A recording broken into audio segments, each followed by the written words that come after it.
하나님은 살아계십니다. 아멘. 하나님은 살아계시고 그를 찾는 모든 자에게 하나님은 은혜 위에 은혜를 더하여 주십니다. 그러므로 우리가 하나님을 향하여 전진할 때 정확한 방향성과 하나님의 선하신 뜻을 가지고 전진할 때에 말씀을 통한 기적과 표적은 반드시 나타나게 될 것입니다. 그런데 왜 그런 하나님의 영광이 우리의 삶에 잘 나타나지 않는가요? 그것은 우리 안에 문제를 발견해야 되는 겁니다. 그래서 때로는 우리는 윤리라고 하는 그런 프레임을 가지고 또는 도덕이라고 하는 그런 프레임을 가지고 우리가 사람을 보고요 또 판단하고 이야기합니다. 그래서 성경에는 이야기합니다. 너의 한 뼘밖에 안 되는 그 두뇌를 가지고 사람을 척도하고 판단하는 그 척도의 기준이 너로구나. 그래서 너는 얼마나 어리석으냐라고 이야기하고 있습니다. 우리가 생각하는 것보다 더 넘치게 하실 하나님, 우리가 바라보는 것보다 더 풍성케 하시는 하나님, 그럼 우리가 찬미할 때 하나님께 영광을 돌리고, 하나님, 내 문제, 내 연약함, 내 부족함이 문제가 아니라 하나님의 전능함, 하나님의 광대하심, 하나님의 긍휼, 그 사랑이 어찌 그리 선한지요, 어찌 그리 아름다운지요. 그 고백으로 전진할 때 하나님의 은혜가 우리를 덮을 것입니다. 그 귀한 성소의 능력이, 그 하나님의 기적이 우리의 삶을 이끄실 겁니다. 계속해서 우리가 하나님의 말씀을 우리가 보게 되고요, 우리가 성막을 통하여 예수 그리스도의 그 실체하심을 다시 한번 우리가 깨닫기를 바랍니다. 성막은 그림자이고 실제는 예수 그리스도입니다. 그러므로 그 그림자를 자세히 보면 그분의 성품, 그분의 자비하심, 그분의 위대하심, 하나님의 임재와 영광을 보게 됩니다. 그래서 여러분 성소로 통하여 하나님께서 우리를 위해서 준비하신 것이 얼마나 아름다운지, 얼마나 위대한지를 여러분이 발견하시기를 축복합니다. 자, 우리 성막 그림 한번 보도록 하겠습니다. 우리가 잘 알다시피 동문에서 서쪽으로 향하는 겁니다. 참 이것만 봐도 우리가 은혜되는 거는요, 그리스도와 함께 하지 않으면 우리는 결코 하나님 은혜 안으로 갈 수가 없습니다. 주님과 동행할 때에 그 번제단으로서 예수님 모든 희생 제물이 되셔서 이제 우리가 우리의 죄가, 우리의 원죄가, 우리의 자범죄가 스스로 하나님을 사랑할 수 없는 마음이 회복되어져서 하나님을 사랑하고 하나님을 위해서 헌신할 수 있는 은혜의 문들이 열렸습니다. 그래서 동문에서 출발해서 서쪽으로 가는 거죠. 사이즈도 그렇게 큰 편은 아닙니다. 그러니까 45m, 양쪽으로는 이렇게 해도 22.5m 되고요. 그리고 이렇게 뜰에서 시작되는 은혜가 무엇이냐면 모든 우리의 죄를 처리하시는 예수 그리스도. 그래서 우리를 감싸시는 하나님의 임재 은혜, 아카시아 그 나무를 감싸시는 그 놋, 하나님의 변하지 않는 그 영광을 우리가 경험하게 됩니다. 그리고 예배는요 오직 성령으로, 성령의 불로 거듭난 사람이 하나님께 예배드리는 것입니다. 누가 다 예배 다 드리겠죠. 그런데 하나님의 자녀들이 드려지는 예배에 성령의 역사는 있게 될 것입니다. 바알 사제들이, 아세라 사자들이 자기 몸을 해하면서 하늘에서 불을 떨어주세요, 하나님 하나님 불러도 그 하나님이 오시지 않습니다. 그런데 엘리야의 하나님, 아브라함의 하나님, 이삭의 하나님, 언약하신 약속의 하나님, 그 하나님을 찾을 때에 진정으로 하나님의 자녀에게 불의 역사, 은혜의 역사가 있게 되는 것입니다. 그래서 이 성막에서 이게 이제 번제단으로 통하여 5가지 희생 제물, 그 위에 전체 하나님께 쏟아붓는 모든 삶이 향기로운 예배가 되어서 하나님께 올라가게 됩니다. 그 다음에 이제 5번째 물두멍입니다. 자, 물두멍은요 해막 앞에, 이 동문 앞에서 섬기는 군대 같은 여인들, 하나님을 너무 사랑해서 자신의 시간을 하나님께 드리고, 그리고 그것도 모자라서 여자들이 정말 아끼는, 이 당시에요 녹거울이 참 귀해요. 그리고 자기의 아름다움을 꾸미는 그 녹거울을 하나님께 바친다는 거죠. 그래서 몸을 바치고 마음을 바치고 시간을 바치고 재정을 바치고 다 바쳐서 하나님께 헌신한 여인들의 그 예물로 통하여서 하나님께서 물두멍을 만드는데, 제사장이 손을 씻을 때마다 물두멍에서 뭘 봅니까? 그 비치는 거울로 자신의 모습을 보는 거죠. 내 모습이 죄가 있을지라도 그 순양의, 또 그 어린 양의 피로 내가 깨끗하게 되어서 하나님께 예배드릴 수 있는 자격이 주어졌다.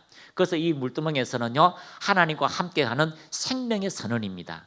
그리스도와 함께 죽었고 그리스도와 함께 나타나고 이제 물은 그리스도와 연합하여서 살아가게 되는 성결의 삶을 외치는 거룩한 삶을 외치게 되는 그런 축복의 역사가 물두멍에 통하여서 시작되는 것입니다. 참 이 수종드는 여인들이요, 이렇게 이 당시 모세 때의 수종드는 여인들은 군대와 같았어요. 정말 하나님을 기쁘시게 했지요. 근데 사사기 끝쯤 가면은 왕정 시대가 오기 전에 엘리 제사장이 있습니다. 근데 이 엘리 제사장이 타락을 하니까 세상에 이 앞에 동문에 섬기는 여인들도 타락을 해요. 그래서 엘리의 아들들이 이 동문에 섬기는 여인들과 수종드는 여인들과 함께 이렇게 관계를 갖고 하는, 그러니까 같이 타락해 버려요. 그래서 이 사사기의 모세 때의 시대에 이어져 있던 이 시대가 결국은 사사기에서 엘리 제사장이 타락하니까 결국 여기 동문을 섬기고 있는 여자들도 타락하게 되고 그런 일들을 발견하게 됩니다. 우리가 정말 위의 사람들을 위해서 기도하고 또 그 사람들이 하나님의 거룩한 영광으로 나아가도록 여러분이 기도해야 되는 것, 우리가 기도해야 되는 것은요, 그분들이 정말 하나님의 영광을 열어놓을 때에 우리 밑에 있는 사람들도 그 영광에서 자라가게 되는 것입니다. 이렇게 예배드리기 전에 여러분이 손을 앞으로 내밀고 부족하지요. 또 다른 유명한 목사님보다 또 많이 부족하지만 저를 위해서 기도해 주는 그 기도가 여러분에게 은혜의 영광이 나타나게 될 것입니다. 그리고 우리 예배로 통하여 전해지는 하나님의 생명의 말씀이 우리를 자유케 하는 은혜가 될 것입니다. 그래서 한 제사장이 타락하니까 그 밑에 사람들도 타락하게 되는 것, 그런 것을 이제 물두멍을 통해서 우리 사사기의 마지막을 통해서 발견하게 됩니다. 그래서 성소가 이게 전체가 다 예수 그리스도를 예표하는 겁니다. 자, 오늘은 우리가 성막들에서 일어났던 하나님의 그 속죄와 정결 예식을 이제 치르고 난 다음에 이제 드디어 성소 안으로 들어가게 됩니다.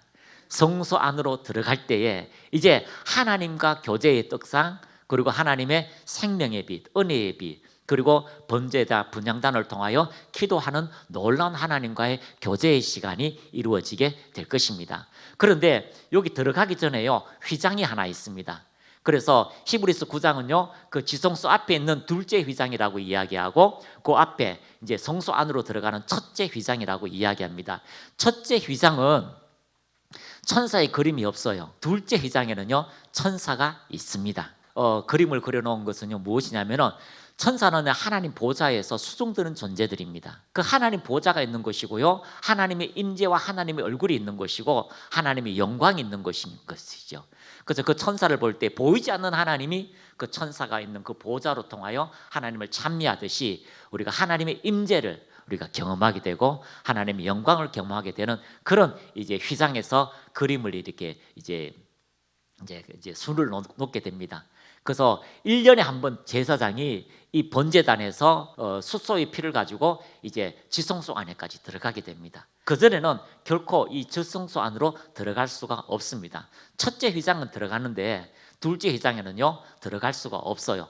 얼마만큼 무겁고 얼마만큼 두껍냐면요, 이 휘장이요, 그 만약에 두께가 얼마쯤 되냐면은 7에서 9cm 가까이 돼요. 두께는 성경에 안 나와 있지만 다른 문헌에 보면은 약 두께가 손바닥 크기예요. 손바닥 옆 크기 7cm에서 9cm.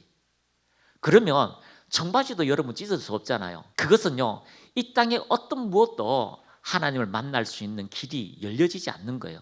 찢을 수 있는 것이 없어요. 그런데 예수 그리스도의 보혈에 그 십자가에서 위로부터 아래까지, 사람이 찢은 게 아니에요. 위로부터 아래까지 예수 그리스도의 피가 우리를 자유케 하는 그런 기적 같은 일들이 일어나게 됩니다. 그래서 황소 4마리를 묶어놓고도요, 찢으라고 해도 찢을 수가 없어요. 그래서 두 번째 솔로몬의 성막에도 이제 휘장을 만들어 놨는데요, 이 휘장이 오래되면 이제 세탁을 하게 돼요. 세탁을 하는데 몇 명의 사람이 붙었냐면 이 세탁하기 위해서요, 300명의 제사장들이 붙어가지고 이거를 옮겨가지고 세탁을 한다는 거예요. 그만큼 무겁고 또 막 물을 넣으면 엄청나게 얼마나 무겁겠어요. 이게 5m, 4.5m, 4.5m 되니까 그런 이제 기록이 있습니다. 그래서 사람의 힘으로는 하나님께 갈 수 있는 어떤 방법도 없다는 겁니다. 그래서 휘장을 둘째 휘장은요, 바로 그런 의미에서 그렇게 아름답고 위대하고, 그리고 하나님께서 인간의 힘으로는 갈 수 없는, 하나님께 도달할 수 없는 것을 휘장으로 통하여 우리에게 알게 하시고, 이 휘장을 찢으신 예수 그리스도의 피의 능력은 그만큼 위대하다라고 이야기하고 있습니다. 어떤 분이 이렇게 이야기합니다. 한국교회에 유명하신 분이신데요, 이름만 대면 아시는데, 예수님의 피가, 예수님이 흘리신 피가 어떻게 한 사람이 흘린 그 피가 온 인류의 죄를 다 용서할 수 있냐고, 그 한 사람의 죄값이 어떻게 온 모든 사람의 죄를 용서할 수 있냐고 이렇게 이야기하는 한국분이 계셔요. 그런데 여러분, 이것을 조금 얘기를 좀 다르게 얘기하면, 안동에 물고기가 엄청나게 많아요. 향어도 있고 막 큰 뭐 초어도 있고 엄청 사람보다 더 큰 것도 있어요. 그런데 안동에 있는 수많은 그 물고기가 다 죽게 되었어요. 그런데 당신 아들을 죽이면 안동 물고기를 다 살려줄게 라고 한다면 누가 안동 물고기를 위해서 그 사람을, 아들을, 사랑하는 아들을, 외동 아들을 죽이겠습니까? 그럴 사람 이 땅에 아무도 없어요. 비유가 아닌 것 같지만 사람의 생명이 그만큼 물고기보다 귀하다는 거예요. 이 땅에 창조된 모든 지구, 우주, 코스모스보다 더 위대하신 분이 예수 그리스도예요. 그분의 피 한 방울의 가치가 이 땅의 우주, 코스모스도 천사들보다 더 귀한 것이 예수 그리스도의 피 한 방울이에요. 그런데 그 피를 우리를 위해서 다 쏟으셨다. 그러니까 하나님께서요, 위로부터 아래까지 그 휘장이 찢어지면서 우리를 충분히 받아주시는 거예요.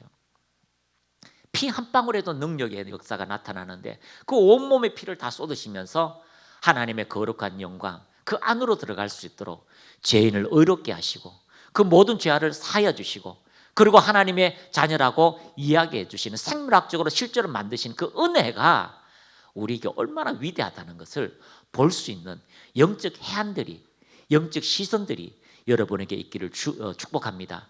그것을 알면은요, 자기 시간이 없어요, 자기 삶이 없어요, 자기의 재정이 없어요, 자기의 노력이 아니에요. 그리스도로 인하여 그 사랑으로 역사하는 믿음, 예수가 우리의 삶을 이끌어가게 되는 실제의 역사가 나타나게 되는 것입니다. 그러므로 이 예수 그리스도로 통하여서 이 성소 안에 들어갈 때에 모든 것이 하나님께서 이 땅에 보내주신 예수 그리스도에 대한 그림자, 예표라고 이야기하고 있습니다. 다음 거 보시면, 자, 이렇게 이제 45m 됐지요. 4.5m 됐는데, 보면은 요즘 텐트보다 안 멋있어요.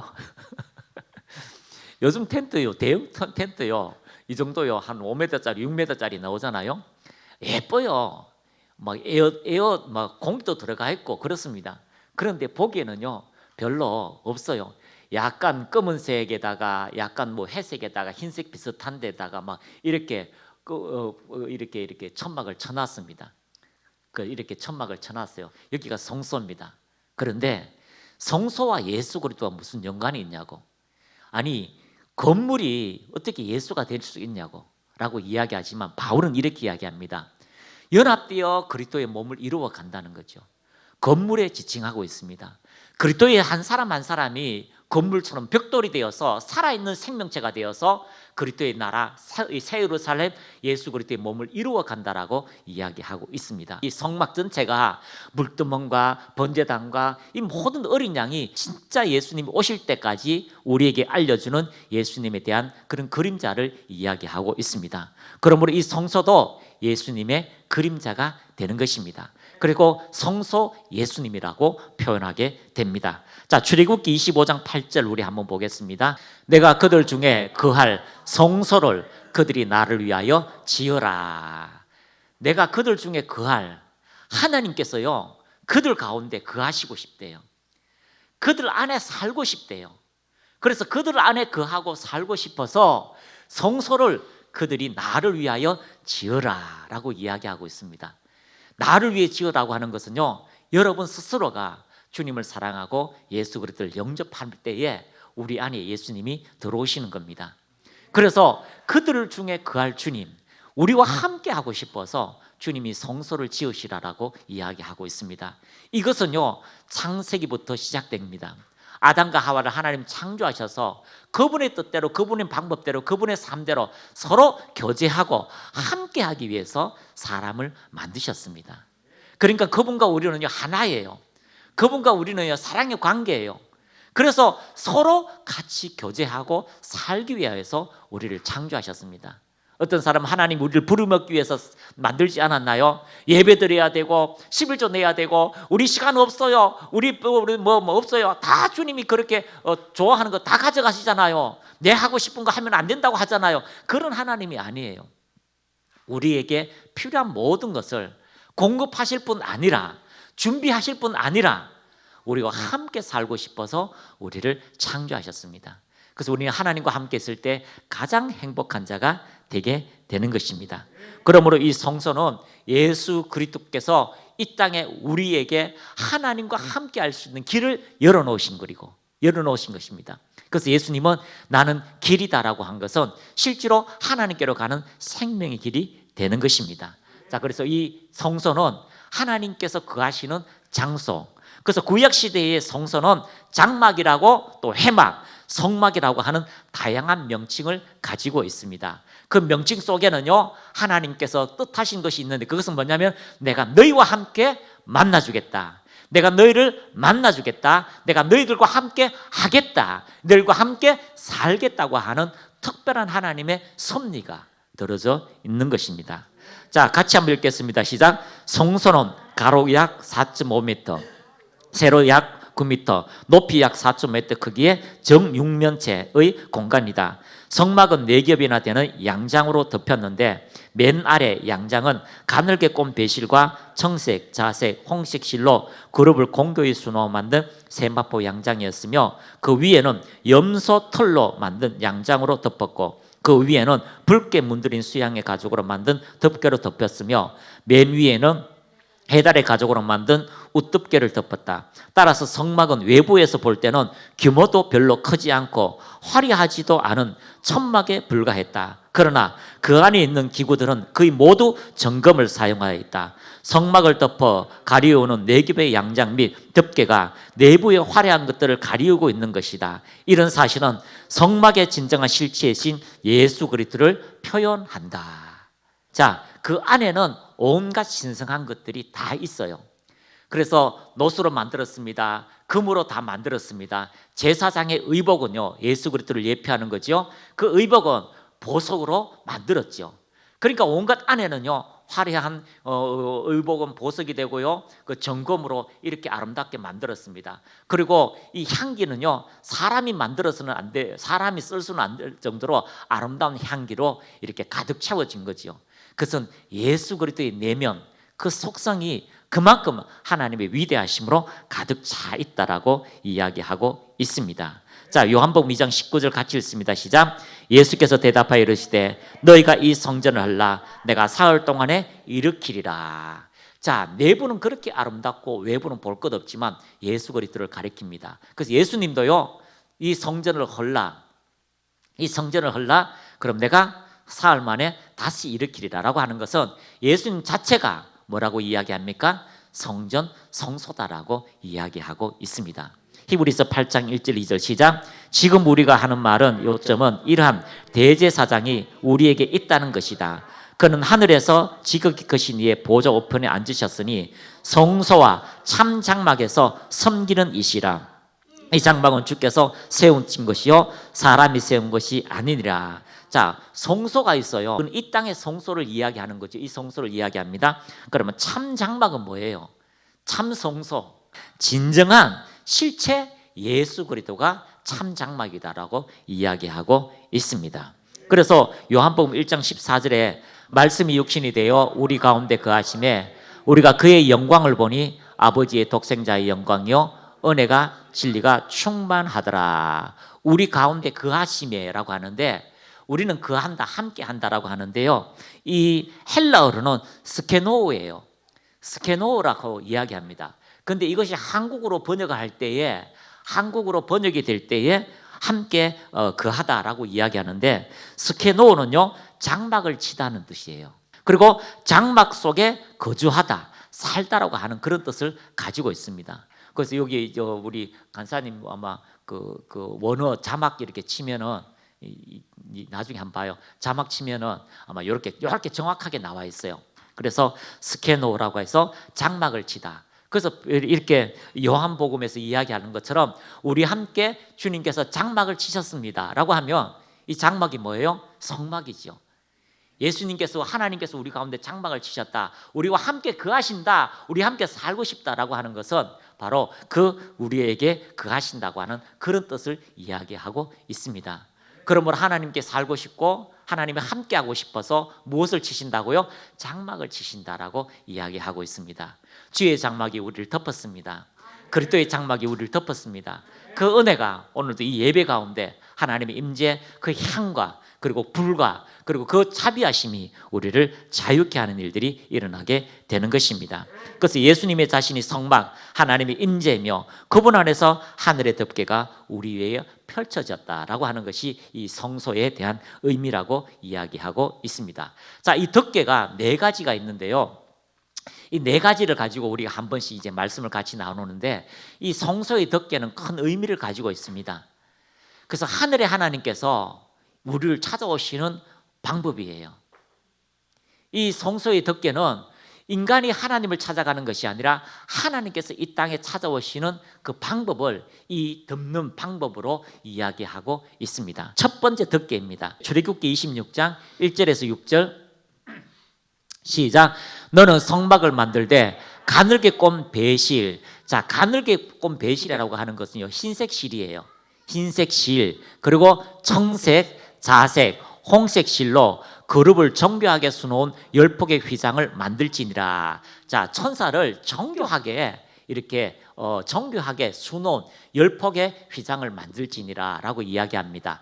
자, 2절 말씀에 매 폭의 길이는 28규빗, 넓이는 4규빗, 각 폭의 장단을 같게 하고 그 휘장 5폭을 서로 연결하며 다른 5폭도 서로 연결하고 그 휘장을 이를 끝폭가에 청색 고를 만들며 이어질 다른 끝폭가에도 그와 같이 하고 휘장 끝폭가에 곧 신계를 달며 다른 휘장 끝폭가에도 곧 신계를 달고 고들을 서로 마주보게 하고 금 갈고리 신계를 만들고 그 갈고리 휘장을 연결하여 한 성막을 이룰지며 라고 합니다. 그래서 첫 번째는요, 이게 정색, 자색, 홍색 실로 이렇게 만들었다라고 이야기하고 있습니다. 그런데 이 실에도요, 하나님의 큰 의미가 담겨져 있습니다. 그래서 우리가 잘 알고 있는 이 흰색 실은요, 그리스도의 순결함을 이야기하고 있습니다. 한번 따라합니다. 순결함. 이 청색은요, 하늘 하나님의 권위를 이야기하는 거죠. 청색은 하늘 하나님의 권위와 그 임재를 나타내고 있습니다. 자색이 어떤 색인 줄 알지요? 예, 자색, 예, 보라색 고구마 자색입니다. 그래서 이 자색은 뭐냐면은 통치적 왕권을 이야기합니다. 그 하나님께서 통치하는 나라. 그래서 청색과 그리고 보라색 그리고 홍색은요, 우리가 잘 아는 것처럼 피입니다. 피 희생을 이야기하고 있습니다. 그리고 가늘게 꼰 배실은요, 흰색을 이야기하는데 거룩함과 순결을 이야기하고 있습니다. 그리고 천사의 그림은요, 하나님의 보좌를 수행하는 하나님의 임재 그리고 그룹, 영광 이런 것을 이야기하고 있습니다. 그래서 위치는요, 성막 천정의 안쪽 성소를 덮는 가장 안쪽에서요, 제사장들이 볼 수 있도록 이렇게 수를 놓았는 거죠. 그래서 그 청색, 자색 이런 실로 이렇게 다 모아놓으니까 그 천사가 보여요. 그러면요, 제사장이 갔어요. 그것을 볼 때마다 하나님의 임재, 하나님의 영광 그것을 이제 파악하는 거죠. 그래서 천사가 있는 그곳에 하나님의 보좌가 있다라고 이야기하고 있습니다. 이 덮개는 성소 안에서 제사장을 위로 올려다 보이는 유일한 천으로 그가 하나님의 하늘 같은 아름다움을 보며 섬기도록 만들었습니다. 요한복음 1장 14절 말씀에 말씀이 육신이 되어 우리 가운데 거하심에 우리가 그의 영광을 보니 아버지 독생자의 영광이요 은혜와 진리가 충만하더라. 그 안에는요, 하나님의 임재 그리고 우리를 위한 피생 그리고 하나님의 통치, 거룩한 순결 이런 것들이 짜여져 가지고 제사장이 볼 수 있는 거죠. 그래서 이것은 하나님의 은혜예요. 사랑이에요. 그분의 놀라운 능력입니다. 그래서 이런 것을 보고 이렇게 하는데요. 이것은 예수님의 아름다움을 표현하고 있습니다. 쉬운 성경 골로새서 2장 3절 시작. 그리스도 그분 안에는 모든 지혜와 지식의 보물이 감추어져 있습니다. 그래서 이 색깔은요, 아름다운 것은요, 하나님의 아름다움 그 모든 영광을 이야기하고 있는 것입니다. 두 번째는요, 출애굽기 26장 7절에서 13절입니다. 자, 같이 읽습니다. 시작. 그 성막을 덮는 막곧 휘장을 염소털로 만들되 각 폭의 길이는 서로 규빗, 너비는 4규빗으로 11폭의 길이를 갖게 하고 그 휘장 5폭을 서로 연결하며 또 6폭을 서로 연결하고 그 6째 폭 절반은 성막 전면에 접어 드리우고 휘장을 이을 끝폭가에 고 신계를 달며 다른 이을 끝폭가에도 고 신계를 달고 녹갈고리 신계를 만들고 그 갈고리 그 꽃 그때 연결하여 한 막이 되게 하고 그 막 곧 휘장의 그 나머지 반폭은 성막 뒤에 늘어뜨리고 막 곧 휘장의 길이에 남은 것은 이쪽 한 규빗 저쪽에 한 규빗씩 성막 좌우 양쪽에 덮어 늘어뜨리고 붉은 물들인 이거는 이제 셋째지요. 이렇게 해서 이제 두 번째 이제 염소 털 덮개로 이렇게 만들어라고 이야기하고 있습니다. 자, 이것은 무엇이냐면은 속죄의 상징입니다. 염소털을 다 이렇게 서로 짜가지고 염소털 덮개로 만든 거죠. 아니 이상하잖아요. 아니 양털도 있는데 왜 염소털 덮개로 이렇게 만들었을까요? 구약의 속죄날 아세셀 염소가 있어요. 이 염소에게요 안수기도 하고 그 예배 드렸다 나오면은요 이 염소를 광야로 쫓아냅니다. 바깥으로 광야로 쫓아냅니다. 그리고 한 염소는요 또 제물이 되는 거죠. 이것은 예수 그리스도를 예표하게 됩니다. 그래서 이것은 예수님께서 우리를 위해서 하신 헌신들을 이야기하는 거죠. 그래서 그분의 속죄의 상징들, 헌신들 이런 것을 이야기하면서 자 우리 같이 한번 읽겠습니다. 인간의 죄를 덮는 속죄의 덮개, 예수님의 인류를 위해서 대속의 헌신, 즉 우리의 죄를 위해서 자신을 드리는 그리스도를 예표합니다라고 이야기하고 있습니다. 그래서 이 두 번째 이 덮개는요 정말 인간의 죄와 어두운 불의 이런 것들을 염소의 털로 이야기하고 있습니다. 자 그러면 제가 생각해 보니까 염소가요 흰 염소만 있는 게 아니잖아요. 회색 염소도 있고 약간 섞여 있고 흰 염소도 있어요. 그러면 우리가 그러면 염소 털로 이렇게 만드는데 색깔은요 성경에는 잘 이야기해 놓지 않습니다. 그런데 많은 문헌에 다른 문헌에 보니까 염소는요 검은 염소, 흰 염소가 있어요. 그리고 색깔도요 같은 이렇게 있는 게 아니에요. 막 색깔도 이렇게 검은 거하고 흰 거하고 같이 있어요. 그러면 그것을 같이 섞어서 이렇게 천을 만들어서 덮개를 만드는 거죠. 그것은 그분의 순결하심을 이야기하는 것이고 어두운 것은요 우리의 죄에 대해서 이야기하고 있습니다. 그래서 인간의 죄의 본성을 이야기하고요 속죄를 통한 정결한 그리스도의 의를 같이 표현하고 있는 것입니다.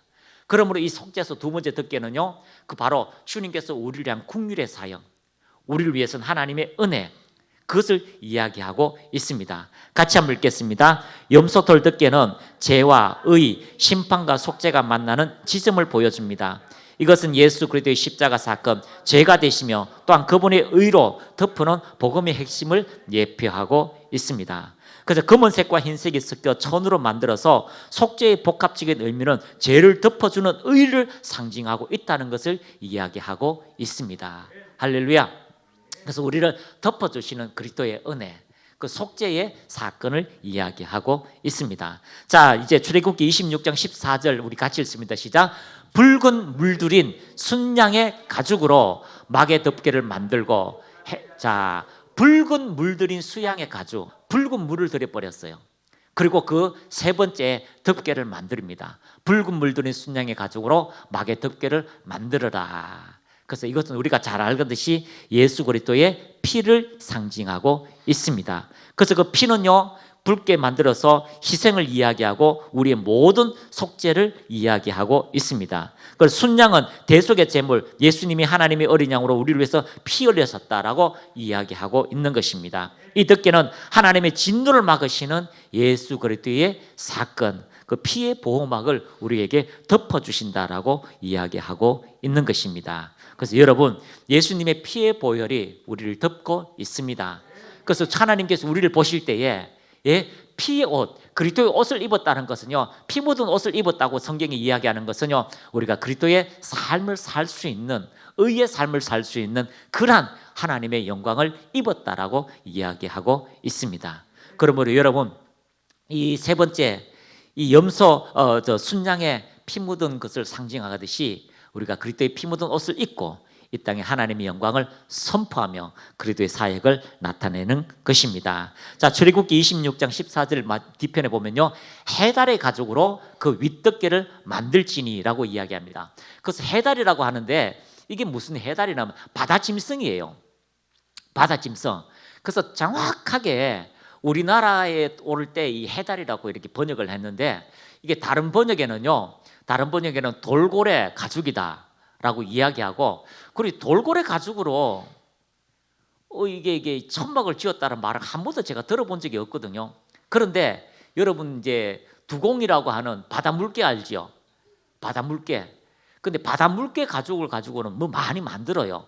그래서 대부분의 또 다른 분들은요, 바다 물개, 바다 소라고 하는 그런 짐승을 가지고, 왜냐하면 거기 외피가 굉장히 두껍고 막 그렇게 사는 그 당시 이쪽 지역에도 그런 짐승을 잡아가지고 그렇게 했다라고 하는 그런 문헌들이 있어서 그 짐승의 가죽으로 이렇게 덮지 않았나라고 이렇게 이야기하고 있습니다. 그래서 짐승의 가죽으로 덮으니까요, 볼품이 별로 없어요. 색깔도 그렇게 뭐 화려하지 않습니다. 그래서 바다 짐승의 가죽으로 했는데 약간 어두운 회색 내지 청래색을 띠고 있습니다. 그리고 굉장히 질기고요, 튼튼한 재질이 있습니다. 그래서 어떤 풍랑이 온다든가 어떤 다른 이렇게 외부에 모래바람이 불어도 충분히 그 성막을 보호해주는 외부의 덮개가 되는 것입니다.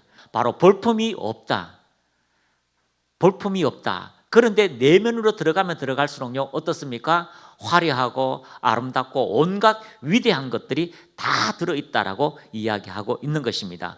골로새서 2장 9절에 아까도 읽었던 것처럼요, 우리 한번 같이 한번 읽겠습니다. 그리스도 안에 온갖 충만한 신성이 몸이 되어 머물고 계십니다. 그래서 그리스도 안에 그 속 안에 그 속성이 온갖 충만한 보호와 영광과 능력으로 나타나 있다라고 이야기하고 있습니다. 세번역 이사야 53장 2절 말씀 우리 같이 한번 읽습니다. 시작. 그는 주님 앞에서 마치 연한 순과 같이 마른 땅에서 나온 싹과 같이 자라서 그에게는 고운 모양도 없고 훌륭한 풍채도 없으니 우리가 보기에 헐모나 많은 아름다운 모습이 없다. 자, 성막 한번 보겠습니다. 흠모할 만한 게 없어요. 아름다운 게 없어요. 그런데 이것은요, 바로 예수님께서 그 속의 내면이 아름다운 보호와 충만한 능력과 하나님의 권위, 능력이 있지만 바깥에서 보내면요, 그냥 볼품이 없어요. 아름다운 것이 없어요. 그래서 다른 곳에는요, 위험을 끌만한 그런 것도 보이지 않는다라고 쉬운 성경은 이야기하고 있습니다. 그래서 예수님이 태어난 고향에서는요, 예수님이 선지자다라고 이야기하니까 요한복음 1장 46절 나다나엘이 이르되 나사렛에서 무슨 선한 것이 날 수 있느냐, 빌립이 이르되 와서 보라 하니라. 나사렛에 메시아가 났다라고 하니까, 야, 그 나사렛 동네는 선지자도 안 나와. 나사렛 동네에 교사도 안 나와. 나사렛 동네에 무슨 부자가 나와. 그럴 수 없어라고 나다나엘, 신실한 사람이 그렇게 이야기하고 있습니다. 요한복음 7장 41절에 어떤 사람은 그리스도라 하며 어떤 일은 그리스도가 어찌 갈릴리에서 나오겠느냐. 갈릴리 그 촌동네? 야, 그 동네에 볼품 없어. 그 촌동네에서 그리스도가 나온다고? 야, 그럴 수 없어. 그리스도는 어디예요? 왕권에서 나오는 거야. 다윗의 혈통에서 나오는 거야 라고 착각하고 있다는 거죠. 요한복음 7장 5절 52절에 그들이 대답하여 이르되 너도 갈릴리에서 왔느냐, 찾아보라. 갈릴리에서는 선지자가 나지 못하느니라 하였더라. 갈릴리에서는 하나님의 말씀을 선포할 선지자도 나지 않아. 그런데 어디 거기서 뭐가 나와요? 그리스도가 나와, 구원자가 나와. 있을 수 없다. 그는 주님 앞에서 마치 연한 순과 같아서, 마른 땅에서 나온 싹과 같아서 백학목으로 예표하는 것이 아니에요. 아름다운 것으로 예피하는 것이 아니에요. 고운 모양도 없고 훌륭한 풍채도 위엄도 흠모할 만한 아름다운 모습도 없다라고 이야기합니다. 우리 나눠주신 달력 11월 달이잖아요. 달력 보셨어요? 이번 달 11월 달? 이번 달 달력 보셨어요? 그림? 그 아침에 이제 일어나서 보는데 성막 예수님을 준비하다가 예수님 보잖아요. 예수님 덩치가 막 이래요. 바디빌딩 했는지 뭐 그림을 덩치가 이러는데요. 얼굴로 보니까 야 고생 많이 한 사람 얼굴이에요. 진짜 목수 같은 얼굴, 좀 고집 센 그런 일꾼 얼굴, 그런 얼굴인데 제가 아침에 딱 보면서 야 풍채는 노가다를 해서 열심히 근육을 키웠는지 몰라도 다 예수님 십자가에 달린 예수님은요 우통을 벗으셨는데 다 왕자가 다 있어. 윗몸 일으키를 많이 하셨는지 왕자가 다 있어요. 그런데 실제로는 예수님이 흠모할 모습이 하나도 없다는 거예요.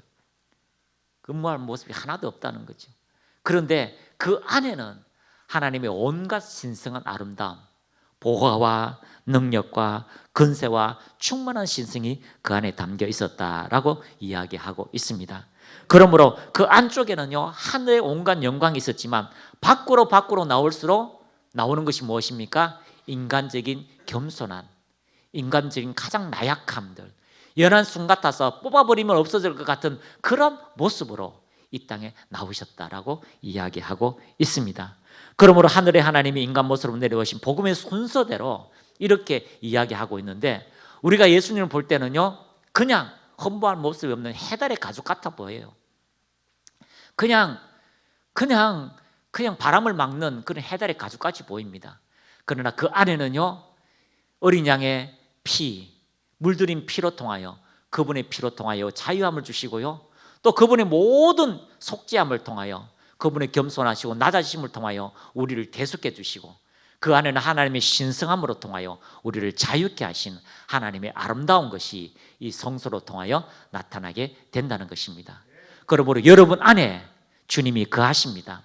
가장 아름답고 가장 위대하고 가장 전능한 예수 그리스도의 이름, 그 신성이 여러분 안에 있고, 여러분을 또 감싸시는 하나님의 보호가 있고, 여러분을 깨끗게 하시는 하나님의 그 어린 양의 피가 여러분에게 있고, 여러분의 모든 허물을 용서하시는 그리스도의 속죄 사역이 오늘도 우리에게 있다는 것을 여러분이 발견할 때, 우리가 이 땅에 그리스도의 모습을 나타내고 누구를 만나든지 우리가 아름다운 예수 그리스도를 나타내고 전해줄 수 있는, 우리의 모습이 부족하고 배운 것도 부족하고 모든 것이 가진 게 없다 할지라도 우리가 어떤 곳에 갈더라도 모든 것을 가지신 하나님의 복음을 전할 수 있는 그런 은혜가 여러분 예수 그리스도로 통하여 여러분에게 왔다는 것을 발견하시기를 축복합니다. 그래서 성막에 대해서 우리가 말씀 성소에 대해서 들었고요. 그리고 이 나중에는 이제 성막 안에 떡상과 촛대와 분향단이 있는데, 분향단은요 제사장이 딱 들어가면은 제일 먼저 보는 것이 분향단이에요. 그리고요 떡상과 촛대는 마주보게 되어져 있어요. 아니 떡상과 촛대가 마주보게 되어 있습니다. 그것은 큰 의미가 있습니다. 반드시 성령의 조명으로 말씀을 보게 되는 거죠. 그래서 예수님은 빛입니다. 그리고 반드시 하나님의 말씀은요 성령의 조명을 받고, 또 한 가지 의미는요 말씀을 먹으면 하나님의 말씀대로 세상의 빛대로 살아가야 되는 거죠. 그래서 예수님은 생명의 떡이 되십니다. 예수님 우리의 떡이 되시고 양식이 되십니다. 그래서 예수님을 먹고 세상에 빛을 비추고요, 하나님의 은혜로 성령을 통하여 말씀을 먹고, 그러고 난 다음에 하나님의 영광을 나타내는 믿음의 삶으로 전진하게 되는 것입니다. 그래서 예수님 우리의 생명의 떡이 되시고요, 예수님 우리의 참빛이 되시고, 그리고 성령의 인도를 받아서 나아갈 때에 지성소 앞에 분향단에서 기도할 때마다 하나님의 은혜가 우리로 통하여 나타나게 될 것입니다. 자, 히브리서 9장 1절 한번 보도록 하겠습니다. 히브리서 9장 1절. 자, 시작. 첫 언약에도 섬기는 예법과 세상에 속한 성소가 있더라. 뭐라고요? 첫 약속에도 섬기는 예법, 세상에 속한 이 땅에 있는 성소가 있더라. 2절. 예비한 첫 장막이 있고 그 안에 등잔대와 상과 진설병이 있으니 이는 성소라 일컫고, 성소 안에는 뭐가 있었다고요? 등잔대, 진설병, 상. 원래는요 성소 안에 뭐가 있어요? 그림에 뭐가 있어요? 그림 한번 보여줘 봐요. 자, 그림 안에 성소 안에 뭐 있어요? 자, 진설병, 등장 때 분향되어 있어요. 근데 뭐가 빠졌어요? 지금요 히브리서에는요, 예? 분향단이 빠졌어요. 뭐가 나왔어요? 진설병 위에 진설병을 놓는 그게 이제 책상이 있다는 거죠. 자, 다시 말씀 보겠습니다. 그리고 그 안에 등잔대와 상과 그 떡을 바치고 있는 상과 진설병이 있으니 이는 성소라 일컫고, 히브리서 기자는요 이 하나를 빼먹었어요. 뭐 빼먹었어요, 간사님? 분향단. 자, 분향단을 빼먹었어요. 자, 2절 3절 보겠습니다. 시작. 또 둘째 휘장 뒤에 있는 장막을 지성소라 일컫나니. 자, 아까 그림 보니까 이제 좀 이해가 되시죠? 둘째, 자, 둘째 보면 됩니다. 4절요. 자, 둘째 저 지성소 안에는 뭐 있지요? 금 향로와 사면을 금으로 싼 언약궤가 있고 그 안에 만나를 담은 금 항아리와 아론의 쌍난 지팡이와 언약의 돌판이 있더라. 자, 히브리서는요 이 분향단을 어느 안쪽으로요? 지성소 안쪽에 있다라고 표현하고 있습니다. 아니 이게 뭐 이상하잖아요. 금 향로는 원래 그 지성소 앞에 성소에 있어야 되는데 이게 지금 분향단 안으로 들어왔어요. 이것은 무엇이냐면은 1년에 한 번 대제사장이 속죄일 날 그 번제단에서 불을 피워 가지고요 이 분향단에다 불을 피워서 어디로 들어가면 지성소 안으로 들어가는 거예요. 지성소 안으로 들어가는 거죠. 이제 우리가 신약을 사는 우리가 예수 그리스도로 통하여 이 대제사장 예수 그리스도로 통하여 분향단이 안쪽에 들어가는 거죠. 이제 우리는 예수님을 통하여 기도할 때에 그분의 이름을 통하여 응답되어지고 그 지성소 안에서 이루어지는 실질적인 하나님의 임재 안에서 기도하게 된다는 것을 이야기하고 있습니다. 중보자 예수 그리스도가 우리를 위해서 기도하시고 또 우리의 기도가 금향로 안에 담겨져서 하늘나라로 하나님께 올라가는 실질적인 은혜를 말하고 있습니다. 이것은 다음 주에 더 상세히 이야기하면서 우리에게 주신 하나님께서 누리게 하신 그 은혜를 이 시대의 성소, 이 시대의 예수 그리스도, 참 장막인 예수 그리스도를 통하여 우리를 보호하시고 덮으시고 자유케 하신 은혜가 여러분의 삶에도 고스란히 나타나고 여러분의 삶에도 그것이 은혜로 입혀지는 귀한 시간이 되어지기를 축복합니다.